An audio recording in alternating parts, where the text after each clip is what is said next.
We are still at the UEG week here in Barcelona 2019, but we moved over from our little TV studio to the well-worth-seeing exhibition 50 Years of Colonoscopy. And with me is Mr. President, Professor Paul Fockens from the Netherlands. You are the president of the UEG Council. Professor Fockens, gastroenterology without endoscopy, to me, almost seems unimaginable, but there have been times without the technology, so endoscopy has come a real long way since its early beginnings, hasn't it?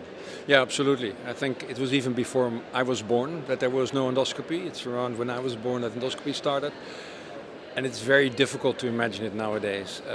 So yes, we need endoscopy to look at the GI tract, which is what we specialize in.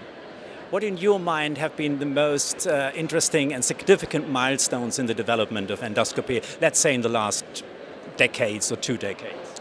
I think we went from purely diagnostic endoscopy, look with quite a low resolution power, look if there was something wrong. The resolution power has increased dramatically, so we now see all kind of fine details.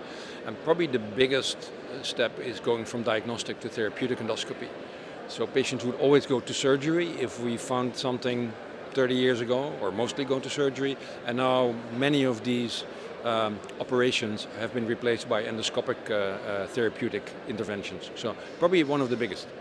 Are there any still unmet needs in your mind which could be improved to make lives easier for doctors or for nurses? Is there anything on your wish list, so to speak? Absolutely. I think if you go from diagnostic to therapeutic endoscopy, it would be great if you could, in the end, just remove invasive diagnostic endoscopy and replace that by another form of technique, so that you would only have to undergo an endoscopy when you need therapy. But that's still quite far away. But that would be my dream, really. How far do you think it is? We've got CT echography, but that involves radiation. We have MR echography if we focus on colonoscopy.